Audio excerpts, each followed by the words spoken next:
Vous avez tous entendu parler enfin, quand on parle de sieste en anglais, ils ont le terme power nap. Donc nap c'est sieste et power c'est énergie, pouvoir, enfin force. Et donc du coup, la power nap c'est une sieste de 20 minutes, pas plus, allongé, par terre, sur le dos. Idéalement pas de coussin.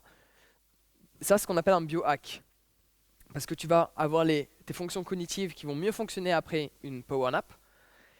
Faire des sauts sur place, ton émotion, ce que tu ressens va complètement changer également. Il faut juste que tu apprennes à le faire. Il faut que tu développes une habitude. Dès que je me sens pas bien, je fais des sauts sur place. Et après, je fais en sorte de réfléchir différemment. Pareil, vous m'avez entendu le dire. Ok, l'histoire de la flèche du Dalai Lama, ça vous dit quelque chose? Non? Ok, citation du Dalai Lama qui dit: si tu reçois une flèche empoisonnée, le plus important n'est pas de savoir d'où est-ce qu'elle provient, mais de l'enlever. Chose logique, ok? Pourquoi tu fais pas la même chose dans ton quotidien si c'est logique?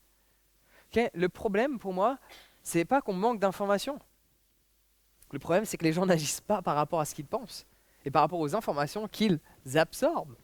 Est-ce que tu agis par rapport à ce que je te dis? Est-ce que tu vas faire un test ou pas? Ok? Qui pense qu'on manque d'informations? Ok.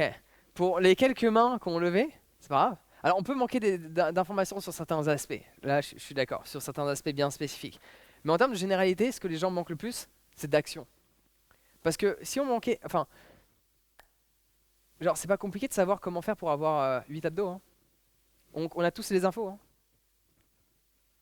Et pourtant, tout le monde n'agit pas. Mais on a tous les infos. Donc le problème n'est pas le manque d'information, le problème c'est d'agir. Et en général, quand tu agis, tu vas automatiquement obtenir plus d'informations.